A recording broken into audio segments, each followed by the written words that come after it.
2011 সালের 13ই মে রাজভবনে নিজের পদত্যাগপত্র জমা দিয়ে বেরিয়ে এলেন ক্লান্ত রাজা। কৃষ্ণচূড়া ছুড়ে পড়েছিল অজানা আবেগে। সাদা ধুতি, সাদা পাঞ্জাবি যেন আরো উজ্জ্বল।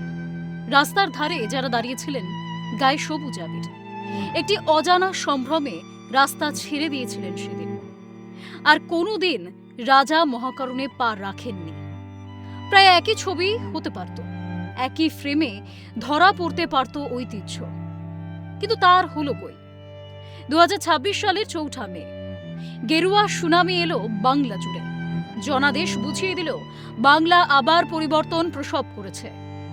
5ই মে মমতা বন্দ্যোপাধ্যায়ের আপডেট, তিনি লোক ভবনে যাবেন না, কারণ তিনি হারেননি। কি নির্লজ্জ অধ্যত্ত! বোধহয় এই জন্যই মমতা বন্দ্যোপাধ্যায় কোনো দিন বুদ্ধদেব ভট্টাচার্য হতে পারবেন না। এই জন্যই বিজেপি জিততেই নবান্ন সহ সরকারি অফিসগুলিকে নজরদারির ঘেরাটোপে মুড়ে ফেলতে হয়। বামেদের সরকারি গাড়ি সেদিন আটকাতে হয়নি, কারণ তৃণমূলের প্রতি যেটুকু ভরসাও রাখা যাচ্ছে না, সেদিন বামেদের বহু ইস্যুর বিরোধিতা করা গেলেও ব্যক্তিগতভাবে কারোর গায়ে কাদা মাখানো যায়নি।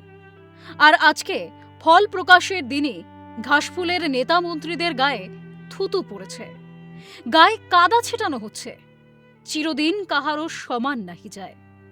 তবে কিছু নাম লেখা থাকে হৃদয়ে, কিছু নাম থেকে যায় আস্থা করে। তিনি ফের বিরোধী ইমেজে, সেখানেই তাকে মানায় ভালো। ক্যালকাটা নিউজ।